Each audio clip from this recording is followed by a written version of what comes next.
Good afternoon. My name is Kayla Jackson.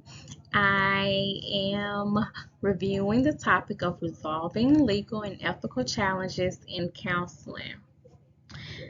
So, I am currently a school counselor in my district. So, I'm going to speak on some of the things that I see as challenges that could cause legal and ethical concerns.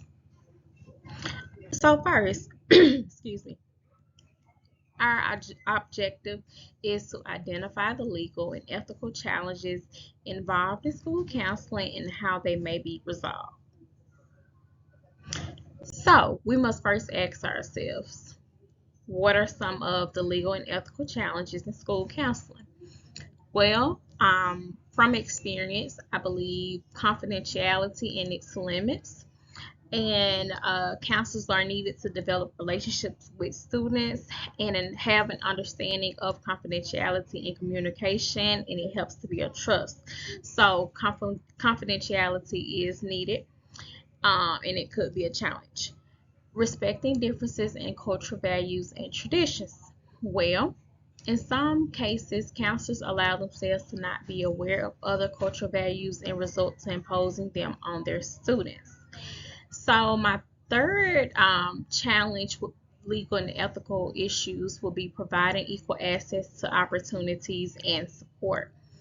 Um, so from school counselors should ensure that each student has equal access to counseling services they need, but this is not always the case. So this is why it could be a challenge as well. And last but certainly not least, being aware of dual relationships. Dual relationships consist of many things that can be harmful or helpful. This is an issue due to the boundaries that may not be in place in the beginning of the counseling session. So it can compromise their objectivity and impair their ability to serve students fairly. So we have to be careful about this when dealing with dual relationships. So next, we then go through the four challenges and decide what could be resolutions for them. Well, for confidentiality, there are four tips to resolve the legal and ethical issues of confidentiality, and it includes keep yourself informed of all laws and regulations regarding the handling of personal information. So, following all the guidelines will cover what information must be shared. So, that helps you with the laws and the regulations and policy that your agency or school may already have in place, and your code of ethics that you have sworn to when you became licensed.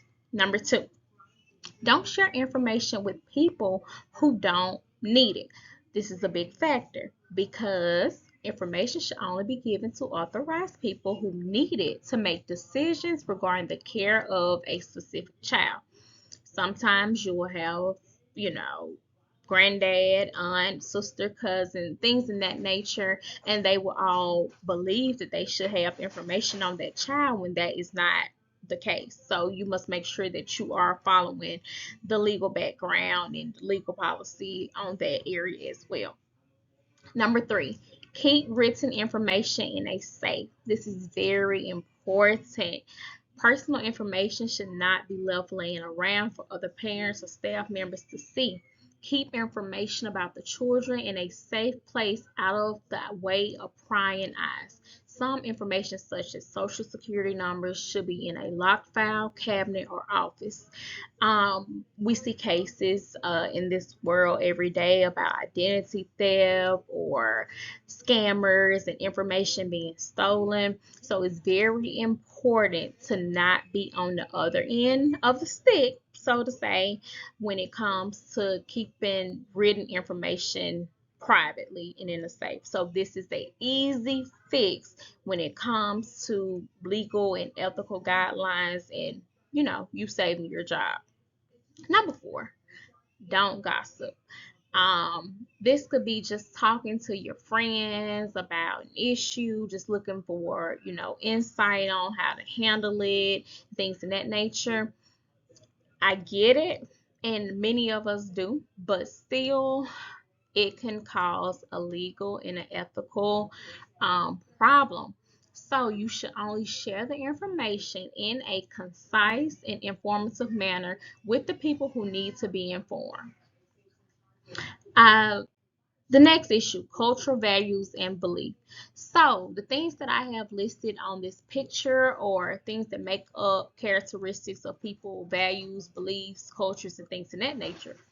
And according to the ACA Code of Ethics, counselors are aware of and should avoid imposing their own values, attitudes, beliefs, and behaviors.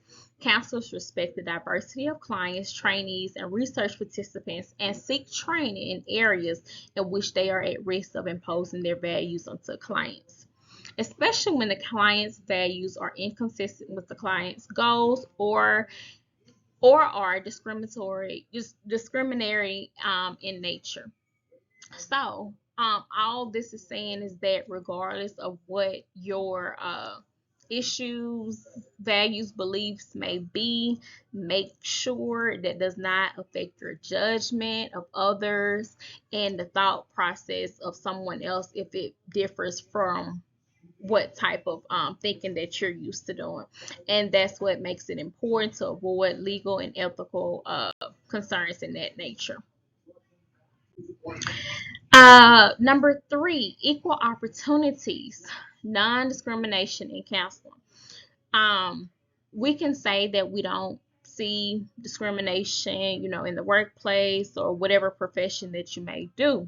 But according to the U.S. Department of Education, it states a counselor needs to have an understanding of how to recognize discrimination and other barriers to equal educational opportunities before he or she can take the appropriate steps to address these barriers, enabling all students to develop to their fullest.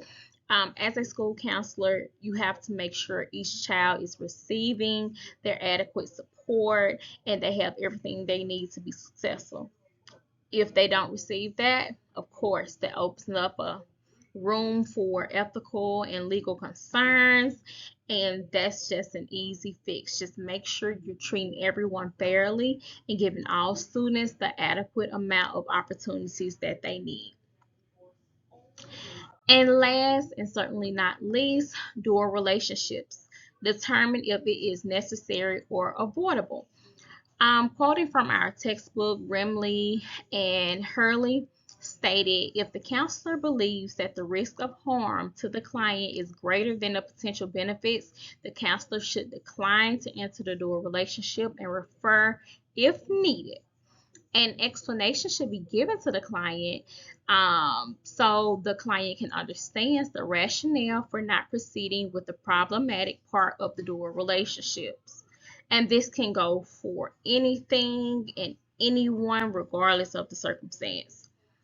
Mostly, I see this happening with family. So, any relationship and things in that nature, if it can be avoided, avoid it. But if it's necessary to where they are comfortable talking to you and you can see a breakthrough, that goes to my next point. And they also suggested if the counselor believes that the potential benefits to the client are great and the risk of harm is small, or if the potential dual relationship cannot be avoided, then the dual relationship can be initiated. And the following safeguards put in place: secure the client's consent. Number one, seek consultation. Number two, engage in ongoing discussion with the client. Number three, and document and obtain supervision. That last one is very, very important. Document everything because you never know when something may come back up and they're looking for answers. So, in conclusion, although there are many legal and ethical issues that are associated with counseling and school counseling, the resolutions provided will help with those concerns. It is important to understand the code of ethics and follow all guidelines and procedures. Therefore, I hope the presentation was helpful regarding this topic and that you were able to take away a lot of gems. Well, just gems in this area, if that makes sense. So these are the references that I use to obtain my information to present to you guys today. If you have any questions or concerns, please email me at jacksonk6000@uwa.edu. Thank you.